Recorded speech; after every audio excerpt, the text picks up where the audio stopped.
the things that matter. If we don't fight, who's going to fight for us? People had to die for freedom where we're at today. We can't just do rallies. We have to fight back. There will be casualties on both sides. There will be, because people have to die to make a change in this world. But Trump, enough with your racism. Stop splitting families. Don't split my family. Protesters who was on the streets in Los Angeles last night. Highways were shut down, roads, cars set on fire. There were loud protests outside a Trump Tower in New York City. Liz, I'm going to visit there this weekend. I'm anxious to see if we're going to encounter any of this is going to continue through the weekend or not. It's kind of hard to tell if it's organic or if it's staged at this point. But regardless, there's a lot of anger out there. There is. I heard comments after Barack Obama was elected the first time. I heard comments after Bill Clinton was elected the first time. People were so distraught, saying he's not my president. I may respect the office, but I don't respect the man.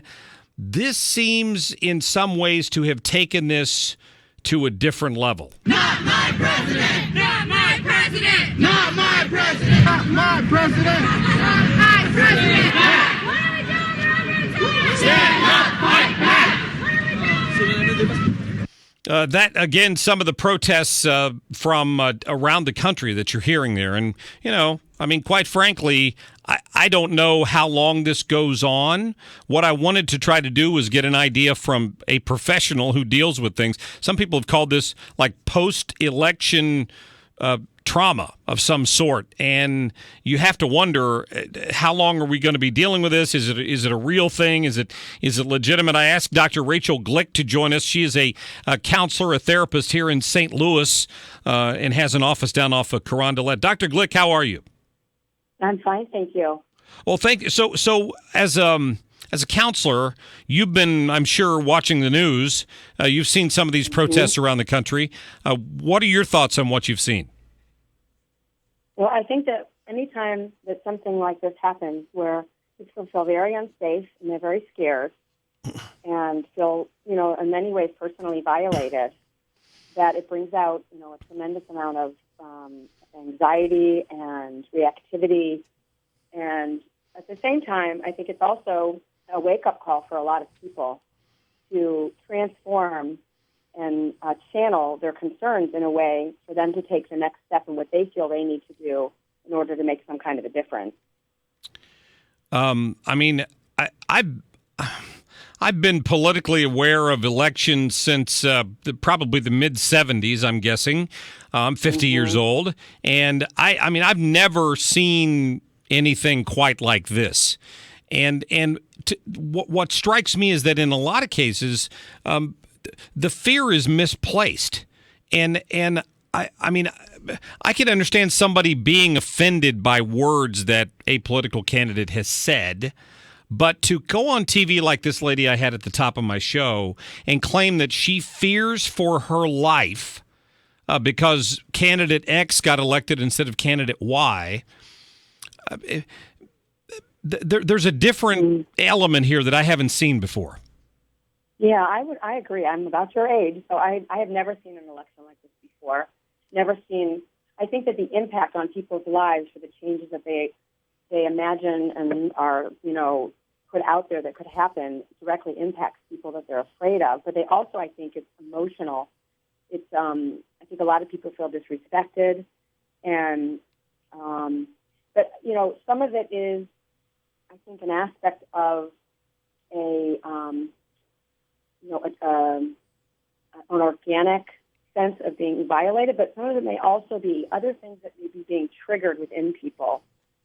And for those people who have experienced injustice, or those people who have experienced hate from some perspective, or have insecurities, or don't feel safe, and this is going to only increase that even more.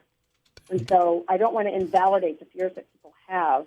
At the same time, I would love to see people be empowered to look within themselves and get help. Sometimes with a therapist makes a big difference, to explore what's really being triggered. What is everybody who's this upset about it?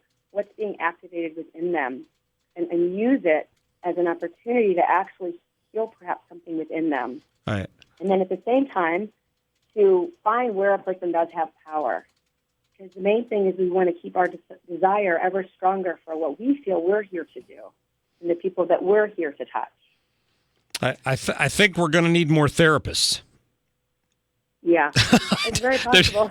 I have had a lot more calls this week, I'll tell you that. There are a lot of people out there who seem to be overreacting to this, in my opinion. I'm just saying. I think that, I understand because I was not a Barack Obama fan. When he got elected, I was pretty dejected the next morning. And I can think back to Bill Clinton's election, and I felt the same way the next morning. I didn't know anybody who voted for him, and I didn't understand why anybody voted for him. But for all of the allegations against Bill Clinton, even before he took office, I don't remember women protesting in the street that they were suddenly afraid they were going to be the victims of sexual assault because a man who'd been accused of sexual assault had just been elected president of the United States. With Donald Trump, it was a nasty election cycle. He brought some of that on himself, I understand. But I wonder how long something like this lasts. I mean, is there such a thing as post-election PTSD, almost a post-election traumatic disorder? Well, I guess I don't know if we've seen something like this before to know how long it lasts, but I think it's going to affect people in different ways. And so for those who, some people find that making the protest is a way for them to express themselves and a way to take some control back from something that they felt. But, in the long run, I think to channel that energy into something that's going to be long-lasting will help to take the trauma away if people are experiencing trauma. Yeah.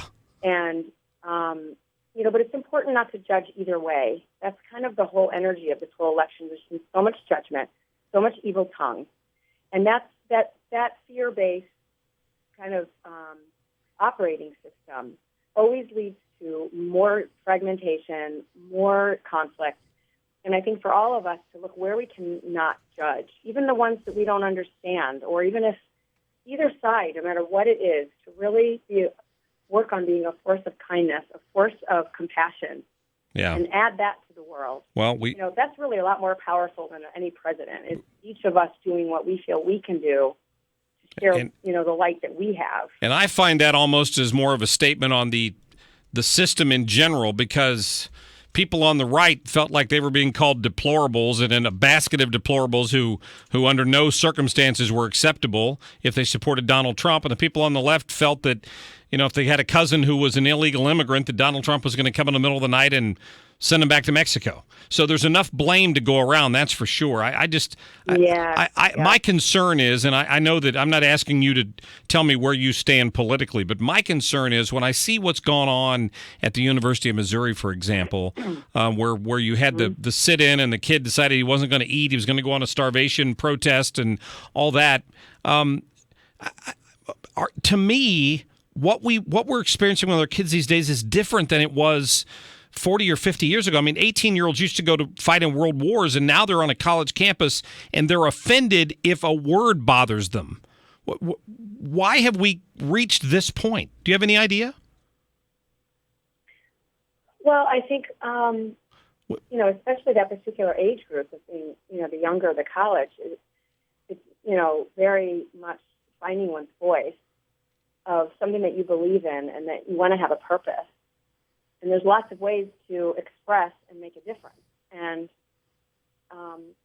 there are kind of different grades of how we can make a difference. Right. And one of them is to speak your mind and come together. But what we have to be careful of is not kind of falling into a victim consciousness and using that energy of protesting that and continuing that in other ways in your life as well. And I'm not saying like I'm pro or con with protesting. I think each person needs to decide what they think is going to make a difference. But it certainly becomes a wake-up call because it does wake up attention on the matter. But I think it's so important to really spend some time thinking about what's going to be the most proactive thing I can do for what it is that I feel is that important in my life. And I think a lot of people are stirred up from this election, or maybe it would have been the same the other way. Yeah. Either way, I think it's stirred up a lot. And no matter what side, no matter what it is, we all have the option to make a choice to do something that's going to help bring people together and not make more separation. There you go. Dr. Rachel Glik, I appreciate your time. If people want to get a hold of you, you're down off of Carondelet there in Clayton, correct? Yes. Very good. Listen, I appreciate your time. Thank you. Yep, have a good day. I know she's got some patients coming in this afternoon she's got to deal with. Maybe there's some of the delicate flowers we've been talking about. I mean, I wanted to get a counselor on here to kind of explain where some of this was going. I don't know if I necessarily agree with her. I mean, I'm not a licensed counselor, but I play one on the radio. So here's where we go with that. I don't think that it would have happened this way had it gone the other way. The deplorables would not have been burning cars and blocking the roads. I don't think that. I just think, as I said to her, you've got a class of people who've been raised to say if you throw a big enough temper tantrum, you're going to get what you want. In every sporting activity any of these kids have ever played in, everybody went home with a trophy. There are winners and losers in life, and we're not teaching our kids that.